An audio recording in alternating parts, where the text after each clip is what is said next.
nice. Maybe give Vegeta one arc where he shines. You know? Yeah, I feel the same way. I'm like, come on, like I thought they were doing that when he had I call it the royal blue, when his hair is more blue.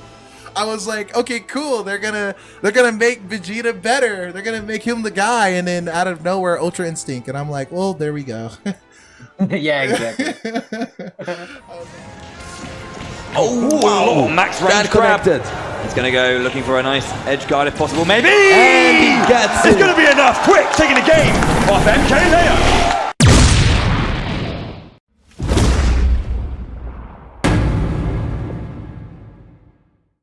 So first things first, you guys, welcome to our first interview. We have the legendary QuiK here. You guys know him, you guys love him. One of the legendary Samus players.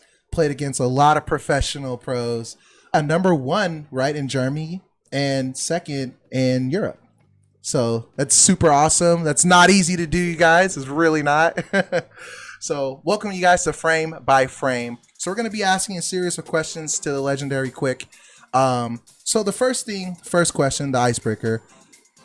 How did you get into Super Smash Brothers? It was Super Smash Bros. Brawl.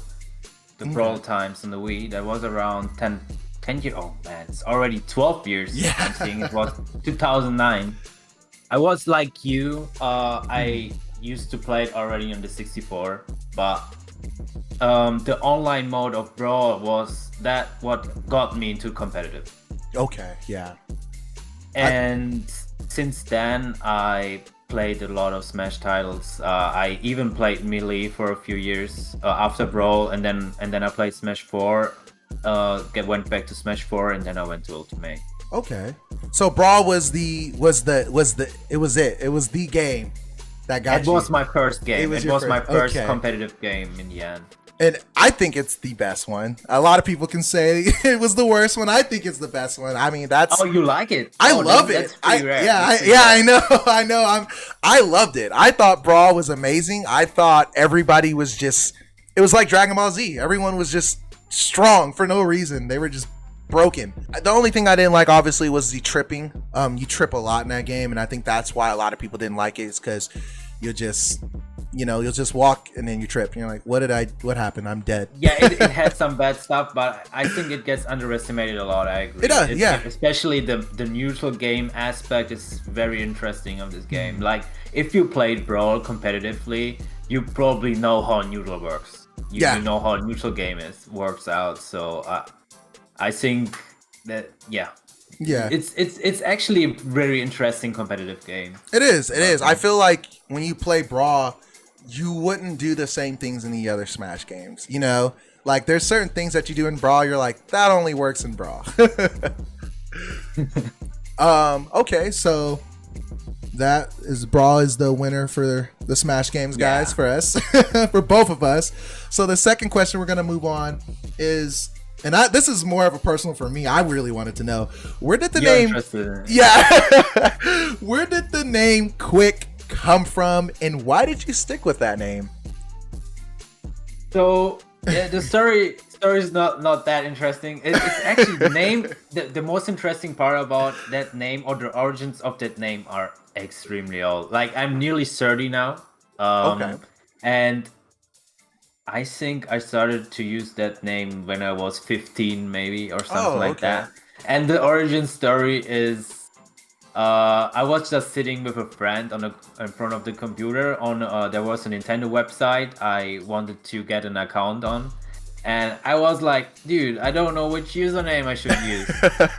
And he was like, what about Quicksilver? Like, it was not QuiK, it was Quicksilver. It was Quicksilver? Okay. Yeah, exactly. If you search games from me where I play Brawl or Melee, my name is there, Quicksilver. Oh, it's QuiK. Wow. It's do you know the brand? Do you know the brand Quicksilver? It's like that idea. Yeah, the Quicksilver. It's like for surfing. Yeah, like that. Roxy and stuff like that. That one brand. Yeah, I remember that in mind. Yeah, this is the origin of my name, and he also made the K in my name bigger, and I just left it like that. And but I was like, okay, that's silver. At some point, I didn't like. I like short names, so I was like, okay, I will just use QuiK. Yeah, the Quicksilver was a little too much for you. He's like, I just need to. I need to make it quick. We can't add the silver to it. Exactly. Yeah. Exactly.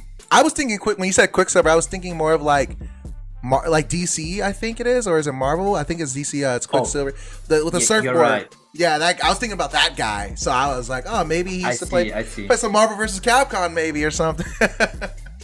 But yeah, QuiK. Okay, that's cool. Yeah, I like the name. I think it's really cool. I thought it was when I was thinking about it, I was like, is it because like he just beats people up really quickly? Like he just. We're gonna go to our third question here. So this is gonna be an awesome question. I think you're gonna have fun with this one. Yeah, that's a good one. See. So why did you choose Samus? What made you stick with her, and how did you know this character was the chosen one? Okay. All right. Let's get into it. Okay, everything started with Brawl, like I said before, and had a lot of characters, and I played more or less casually, semi-competitive, and I tried a lot of characters, and there was that one character where I was way much better than with the others, and it was Samus. Like, I don't know, I did even stuff like I got even reads before I didn't even know competitive exists. I started to have reads with this character. I just felt so comfortable. Yeah, and everything just clicked, and I started to love that character so much. Yeah, and that's why then I figured out competitive. Then I met some people from competitive, and they beat me up really bad first. But I was like, okay, I would now I want to get really that good with Samus. Yeah, like I really had that motivation with that character because I really love the moveset of this character. Exactly. Yeah. Yeah, that's how it started. Okay. But eventually in Brawl, she was a bit too bad to be to always place well. So everybody was just too OP. Yeah, it was tough. It was a tough time. Then I started to play 06 Samus too, but then 06 Samus became my tournament main. But in the heart, I was always staying a Samus main. Samus, yeah. Then in Melee, where she's a decent character in Melee, and I was like, yeah. When I started Melee, for 2-3 years, it was the same reason I wanted to play with Samus. I was really motivated to get good with Samus, and then in Ultimate now. The great thing is that she is very, very good in this game, and they really get a lot of new stuff, and I got super excited. And I was like, okay, after I figured it out, like it was crazy, man. Like the first week of Ultimate, I played actually mostly Lucina and 06 Samus. And I was like, yeah, Samus is also super cool. I will try to check her out again, but I didn't play her as much in the first week. And then I went after the first week to the first tournament. And I played a lot of Lucina and 06 Samus, but it didn't go that well. I went into losers bracket. I had to do a long losers bracket run. And at some point I said, okay, you know what? I'm going to try Samus now for 1-2 games. Okay. And it went so well. And I was like, holy shit. Okay, I'm going to stick to her. And I didn't even play her that much in Ultimate. Yeah, and so you're just eventually like... I won the tournament. I won the first German national. Wow. Casually trying Samus in the tournament? Yeah. Oh, yeah, exactly. Wow. But I transitioned all the experience I got from the previous game. Right. So it just kind of was, everything was just clicking, and you're just like, exactly. Is this really happening right now? After that tournament, that tournament, I was like, okay, I'm a Samus main. Yeah, you're like, I'm in the Samus. Like, and that's crazy because I can see someone coming up to you and being like, man, like, how long you been playing Samus in Ultimate? You're just like, yeah, about that. I just kind of picked her up in the tournament. I would be like, what? Like, are you kidding me? That's awesome. Yeah, I feel the same way as you. Like, when I started playing Samus, like, I was going through the roster. My friend was just kicking my butt. Because, I came from Brawl. I didn't play Smash 4. I completely skipped that game. So, when I came into Ultimate, he was telling me, he was like, oh, yeah, I'm the best. And I'm like, oh, no, I'm the best. I'm good. So, he's been playing all the Smash. I go into Ultimate, he destroys me. And I'm just like, I'm not as good as I thought I am. Or maybe this Ultimate game is just so new. So I was just going through the roster and I chose Samus, and it was a natural response. It was just natural. Everything clicked. The moves just felt right. I just feel like Samus it's basically the same, yeah. Yeah, it just feels like she's free. Like the options she has, they're simple, but you can make them very technical too. You know, you can make people be like, I didn't know Samus can get away with that or do that, and you're just like, well, you know, it's Samus. So I think that's really cool. Also, but the reason why I stick to Samus in Ultimate is because I played her in all the previous games. It's just really sympathy in the end. Okay, and so it's funny because when you're saying Samus, like you really, when you play Samus, you just got into her. So did Samus make you like actually? Because I'm gonna be real with you, I wasn't really into Metroid like that. You know, a lot of people are like, "Oh, we play Samus. Do you like Metroid?" I'm like, I didn't really play any of the Metroid games like that. I started playing after I started playing Samus. Like I started getting into Metroid. So were you always playing Metroid, or did you get into Metroid because of Samus? Or it's pretty similar to you actually. So I wouldn't say it's pretty much the same, right? Yeah. You just picked her in Smash and you felt like the moveset is great. Right. Yeah. Same for me actually. Okay, so there we go. I'm not the big Metroid.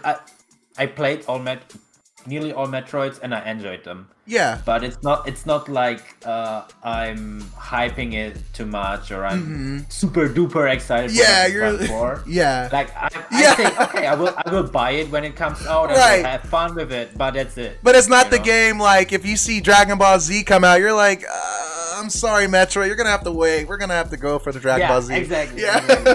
Because many people, I don't know, many people are thinking that because you play Samus, they're like, you're a big Metroid fan, right? Probably many people told you that already. Yeah. And you're saying, actually, I'm not. I just like the character. In I'm gonna be honest. I don't tell them that. I just nod my head like, man, yeah, Metroid's cool, because I feel like I'm gonna sound like a poser. I'm playing with Samus, but I didn't play any of the Metroid games, and then the guys are gonna be like, because a lot of people that I know that play Samus are huge Metroid fans. And exactly. Yeah, and I'm just there like, you know, Metroid's cool. Like, I don't really know any of the lore. Everyone's naming the suits, the skins. They're like, oh, that's the gravity suit. That's that suit, the light suit. I'm like, I didn't even know they had names. I thought it was just different colors. So, okay, I think I know a bit more, but yeah, in the end it's the same. In the end, it's the same. Right. But I mean, but the character is like Samus. Like I feel like affectionate to the character. Like Okay. maybe not too much to her games in a whole, but the character. Yes. Herself. It's not only the moveset. That's what I try to tell. I really like her. I really like the idea that there's a really beautiful woman behind the suit too. It's cool. I like the concept. Yeah, you like the concept. So that honestly, that's very interesting. It's really weird that you're saying this, because everything you're saying, that was me too. I like the fact that we're going against, you know, random animals like Wolf, crazy monsters like Bowser, Ridley. This is a lady in a suit. She's a bounty hunter fighting, and she kicks ass. She kicks butt. She kicks major ass. Like, you're losing to this, you know what I mean? So it makes you even feel more, you know, like, hey man, like, it is what it is. I like that too. That concept's cool. And it's funny, when I play other games, I usually tend to, when I play RPGs or Japanese anime games, I usually just choose the girl. I mean, you know, I don't know. I just like playing I play the girl. I choose the girl characters. Even my lady, she's like, why do every time you play a game, you choose the girl? I'm like, well, I mean, growing up, all I played was a dude. I want to change it up, you know? Girls badass. This one, did you always thought that you were going to go pro in Smash? What were your goals and preparation to make this dream happen? Okay, so let's go back to the brawl phase, right? Because that's how it started, right? Yeah.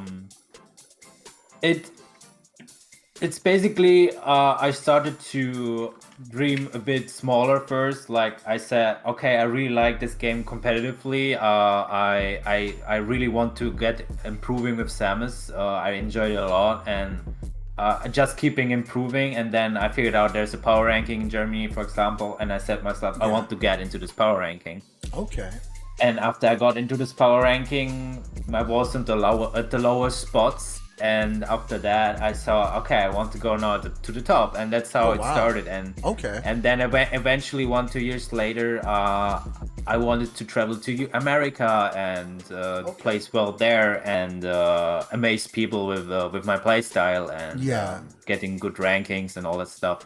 That's how it started. It was just I always had that big love for the Smash games. I think I played mainly with casual friends. Before I started competitive, I mean a ton. Like I played it a ton, and same. I think I think I was also already pretty talented at that. I don't know.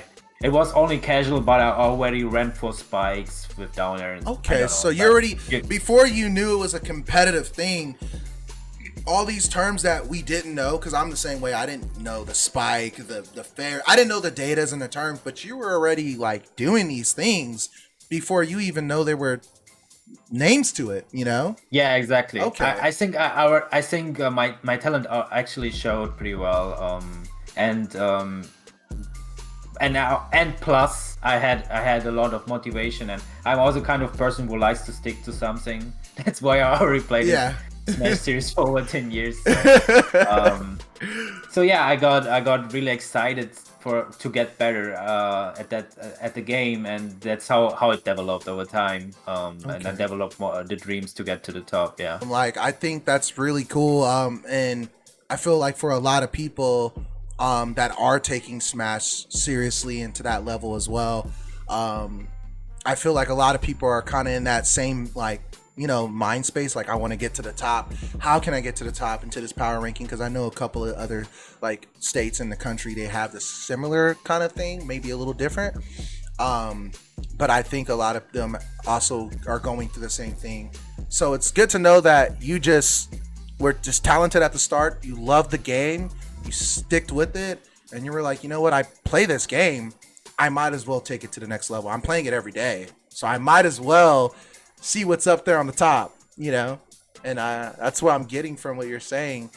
As far as like the preparation go, when you were doing that, like what did you do before you got there? What did you do to get to the top? What are the things you did there?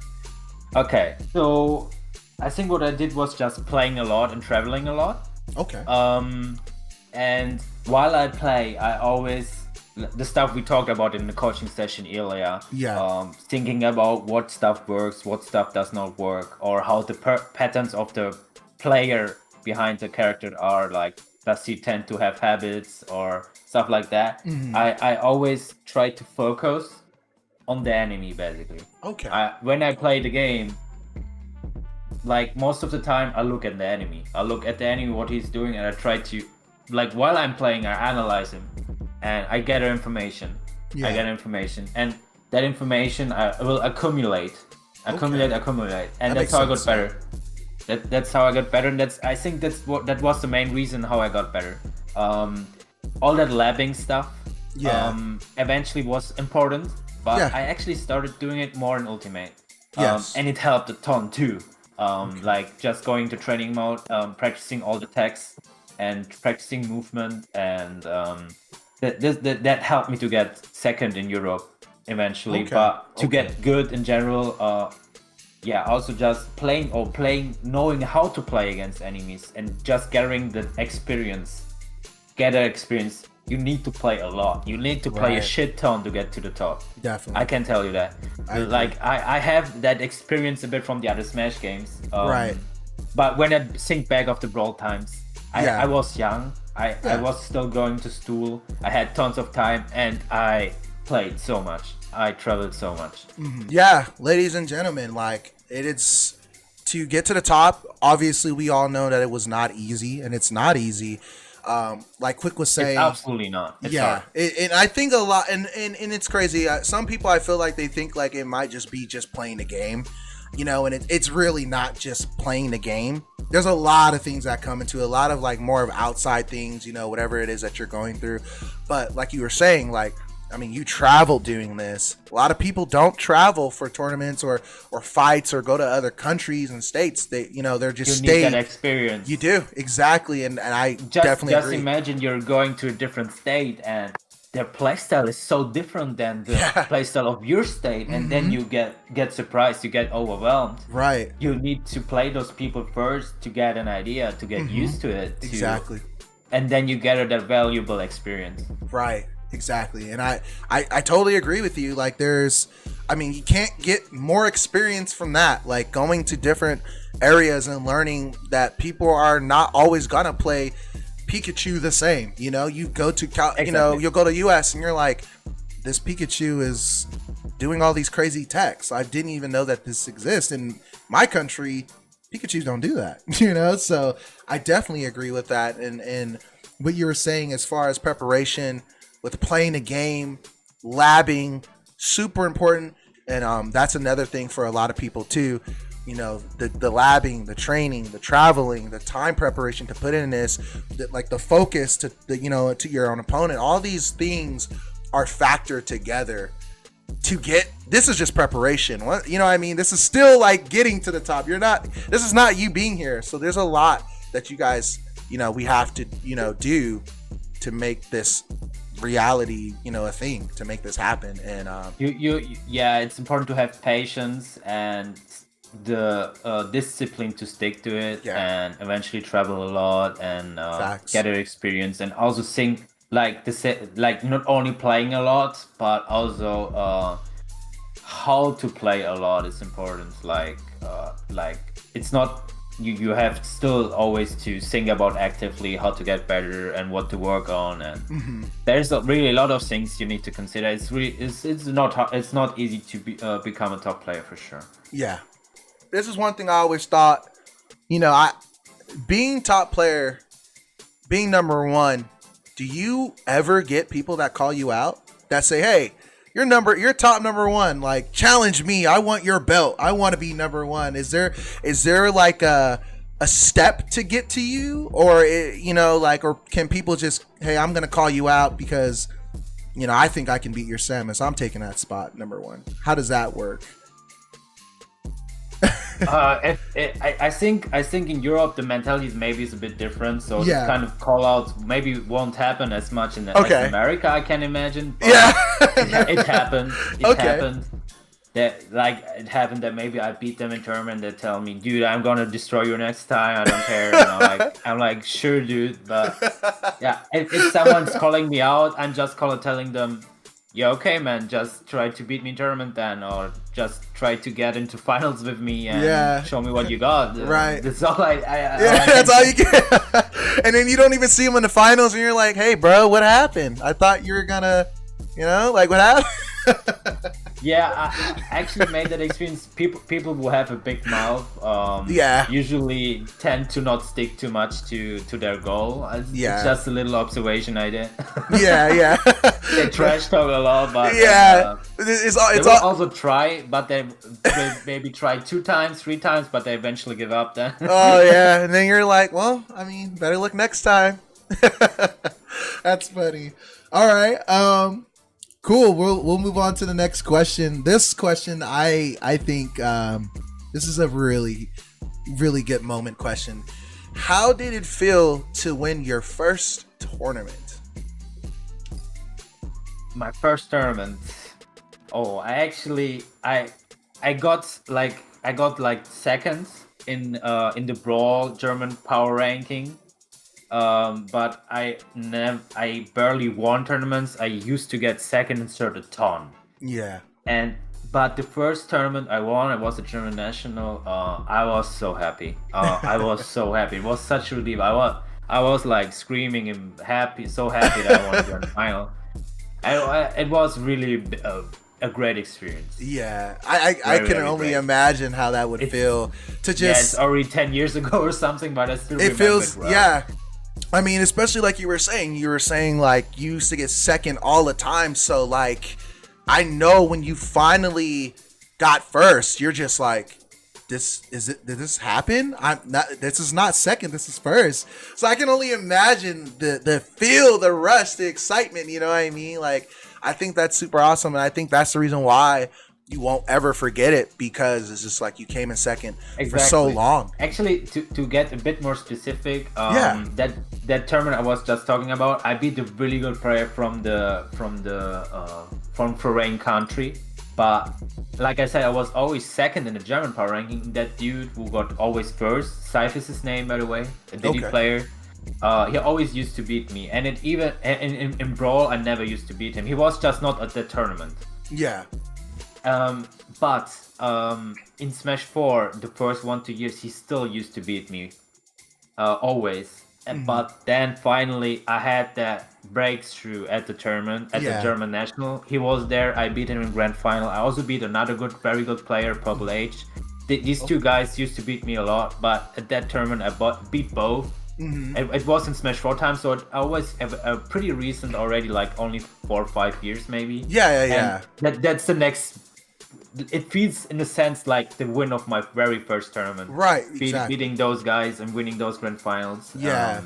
Was also super great. And it's like it was like if you keep losing to someone for many years. I started to eventually tell myself that I will never beat him. It was also that time I came together with my girlfriend, with Irel, and she actually was a key factor that I finally managed to beat him. I did he. What did I add? Why did I say she? Okay. Yeah, you have to. The lady had to confirm and say, "Hey, I help you get there."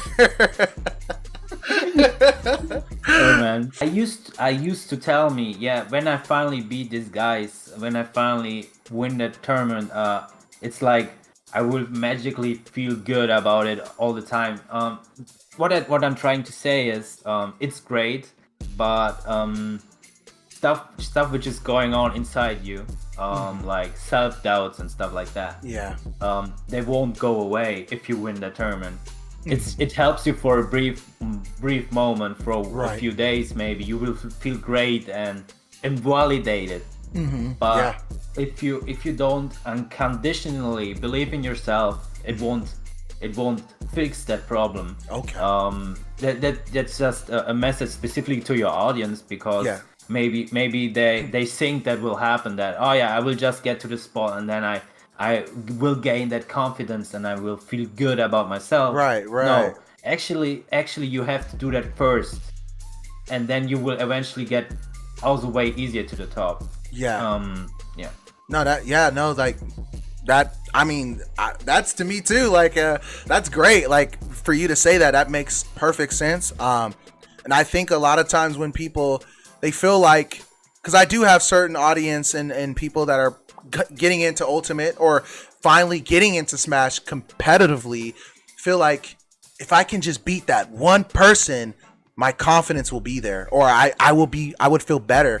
And, I personally tell them, like, beating a person, I don't feel like will build your confidence. That's something that happens over time, and it's a conditional thing, like you were saying earlier. And so, like, I definitely agree and think what you're saying is perfect. And a lot of people need to hear that. You have to believe in yourself. That's like literally part of the battle. If you don't believe in yourself, then why play? Yeah, even if you manage to beat then somehow a person, but your confidence is still kind of bad, then it's also not a good way to feed your ego with good results. So you will only feel good if you have good results.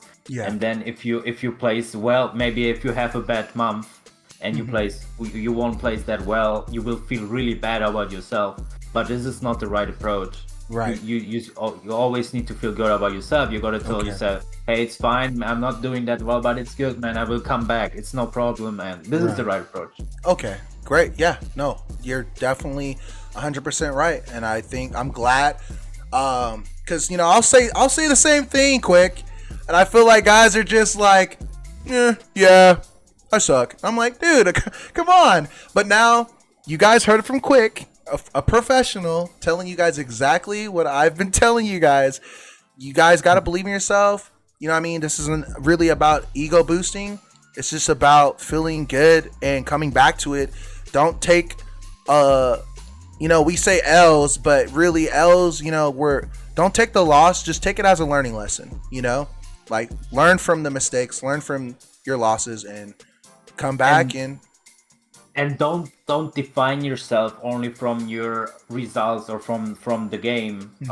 It has really to be unconditional. It has to be you need to be fine with yourself in a sense.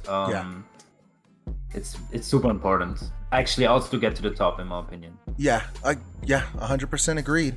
To our next question, and I think this is like it's funny because these are all like the bra moments. The most stressful.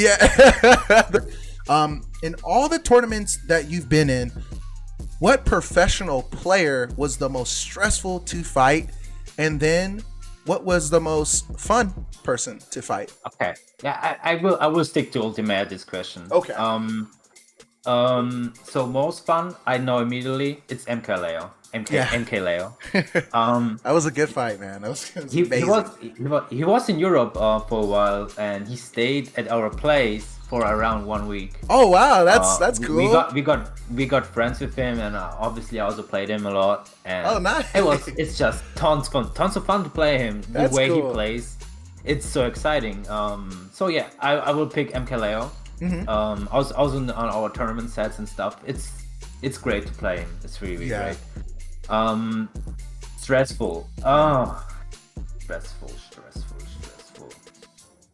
That's a tough one. I think theoretically, I know who would be probably most stressful. It might be the boss. The buzz? Okay, yeah, I can see that. It's just a feeling because the way how he approaches the game, combined with the characters he plays, good characters against Samus. Olimar, Rosalina, they're doing well against Samus. Yeah, they are. So if I think about I have to play this guy, this will be tough. I'm pretty sure. You will do one mistake, he will be there and punish you. Yeah, it's bad enough that then when you play the boss, that it could feel pretty hard. Like maybe if I would play the boss a lot in free play, I would probably feel a lot less stressed to play him.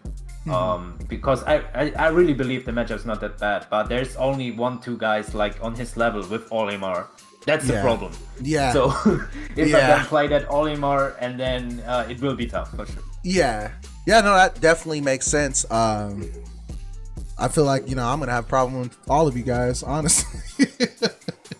All right, cool. So we're going to go down to our last and final question. And I think this is the question that hits home for me. I mean, this is a question I would feel like I would ask. And this is going towards not just my audience, whoever sees this interview. This question is, if someone came to you and was very serious about becoming a professional in Smash, what good advice would you give to them?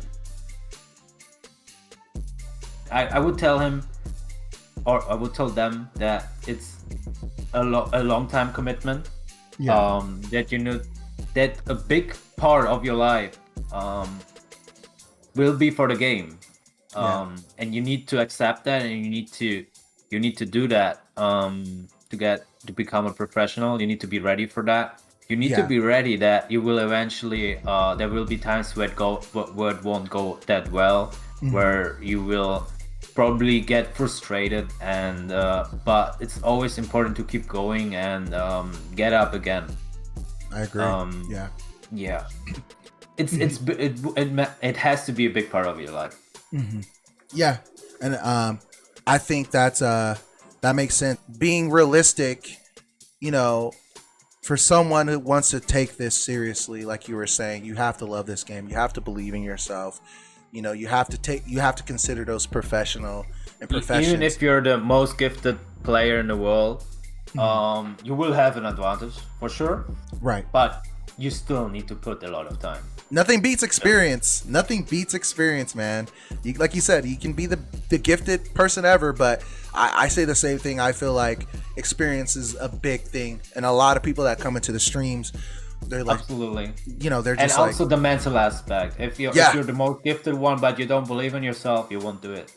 Yeah, I definitely agree. 100%. Yeah, like I was saying, the stream, like when people come into the stream, you know, they'll ask me, man, you're so good. Like, I'm trying to learn all these things. I'm trying to do this. Like why can't I do this? And I'm just like, it's experience. You know what I mean? Like, I'm only as good as I am because I play a lot. I do the preparations, and I'm just got the experience. You know, there's some guys that, you know, they say, man, I'm really good at the game, but like, I don't understand why I can't beat you or do these things. And I'm like, it's just the experience. Like you were saying, like, you can be good, but if you don't put the time into the game, you know, that guy who's been training like, you know, like Goku is going to come in there and he's going to rock you. You know what I mean? He's going to throw the spirit bomb and it's game over. Yeah. So that was the last question for you, QuiK. Just come visit me, man. Then we can stream together. That'd be awesome. Man. Yeah, that'd be way easier. Yeah, if I ever come out there, I'll definitely, you'll be the first person I'll hit up so we can get that to go. If you ever go to Germany, feel free to contact me. Heck yeah, dude. Yeah, I will for sure. But yeah, man, like I said, you've got a lot of people that, and I don't know, this is also kind of a cool side question. A lot of people look up to a lot of these professional players, no matter if it's Smash or whatever. And this is why I'm doing this interview, this series, it's called Frame by Frame. And this is why I do it, because we get to talk casually, because a lot of times people see professional Smash players play, but I feel like they look at them as like not people. You know, like, what do they do? Like, what do they, you know what I mean? They're, you know, you're so tunnel vision in the game. I feel like it's really cool to actually get to be able to sit down and talk to you about Smash and other things and stuff, and just have fun. Like, hey, players are always just people, man. Yeah. We are just people, like, just better at the video game. It's really, we're just people, man. You can just talk to us like with everyone else. Don't worry about it. I also notice how MK Leo, like, if he has time, if he's available at that time and he feels like playing, and you will approach him and he will say yes, and he will don't give a shit how good you are. Yeah, you know, he's just like, it will be hard to get the real chance, because then in the end he's probably most of the time busy and stuff like that. Right. Yeah, it's not about that. It's really not about your status that he says no. Maybe he says even yes if he feels like it in the moment. I think it's important that that I don't know, that barrier. There's not really a barrier. You don't need to worry about it. I think that might just be like a certain area type of mindset, you know. And for me, I've always been an open person, you know, open-minded. I don't really care for the standards either.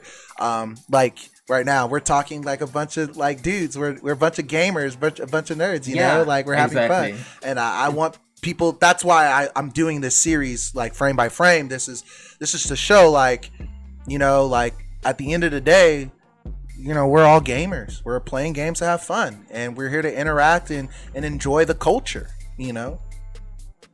Exactly. That's about it. I just gotta say thank you so much, man, for giving me this opportunity, being my first interviewer, you know, my interview. So QuiK, if you can do me a huge favor and tell people your information, your channel, your Discord, this is the time to just shout yourself out and let the people know where you stream and what you do. Sure. So I stream on Twitch. It's just QuiK, like it's written here on the stream, and SSB behind. This is my tag on Twitch. So just twitch.tv QuiKSSB, and also the Twitter is the same, and my YouTube is the same. And if you are interested in coaching, go to METAFY. Maybe you heard about it. Check that out. A lot right now. METAFY is a coaching platform, and I'm also there. I also have a profile there. .gg, this is the website, and then at QuiK. The coaching lesson, and I have to speak more on this before I end this. the coaching lesson has been definitely an eye-opener for me. QuiK and his lady are there to help you mentally, how to prepare, what it is, your habits, whatever it is that you deal with, that you struggle with. They will do their best to help you and to better understand the game, yourself, the opponents, whatever it is that you guys need. They're going to analyze that and dissect that for you guys, so you guys know exactly what it is that you need to deal with to be a better Smash player. So definitely, you guys, that if you guys are watching this, my viewers and anybody who is new to this series, to this channel, definitely check out QuiK, man. The legendary QuiK himself, the Samus player, fought his way to the top. He is going into streaming. Check out his channel, guys, on Twitch, his Twitter, and all that amazing great stuff. It was an honor to talk to you, man. Thank you so much again for the coaching lesson, for the opportunity to be my first person to interview. It's been an amazing experience. I really do appreciate it. So I'll definitely link that in this channel. And thank you guys for checking out the channel. Thank you guys for coming through, and I'll see you guys next time on the next Frame by Frame. It's Blazing and QuiK, and we're out of here, guys. Peace out. All right.